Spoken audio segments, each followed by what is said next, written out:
special thing that I could ask for in this lifetime.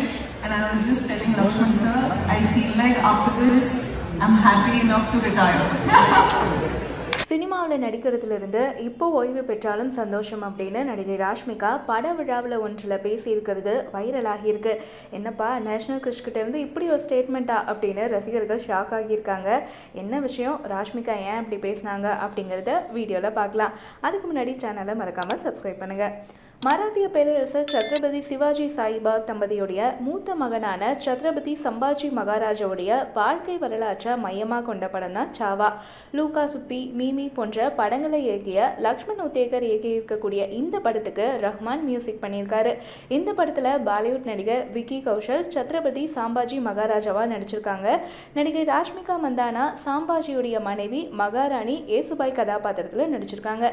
இந்த படம் அடுத்த மாதம் 14ஆம் தேதி ரிலீஸ் ஆகுது. இந்த நிலையில இந்த படத்துடைய ப்ரொமோஷன் நிகழ்ச்சி நடைபெற்றது.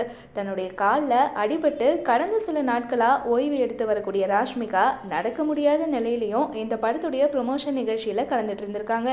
இது தொடர்பான வீடியோவும் இணையத்துல வைரல் ஆகிட்டு வருது.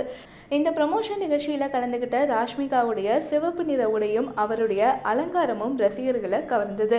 படம் பற்றி ராஷ்மிகா ரொம்பவே எமோஷ்னலாக பேசியிருக்காங்க. என்ன சொன்னாங்க அப்படின்னா, கொஞ்ச நேரத்துக்கு முன்னாடி தான் இயக்குனர் லக்ஷ்மண் கிட்ட பேசிகிட்டு இருந்தேன். இந்த ஒரு படம் போதும், இதுக்கப்புறம் நான் சந்தோஷமாக சினிமாவிலேருந்து ரிட்டைர்மெண்ட் வாங்கிடுவேன்.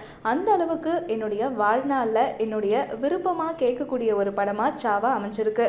படத்துடைய ட்ரெய்லரை பார்க்கும்போது விக்கி கௌஷல் கிட்டத்தட்ட ஒரு கடவுள் மாதிரி எனக்கு காட்சியளிக்கிறார் அப்படின்னு சொல்லிட்டு ராஷ்மிகா ரொம்பவே எமோஷ்னலாக பேசியிருக்காங்க. இந்த ஒரு விஷயம் தான் இப்போது வைரல் ஆகிட்டு வருது.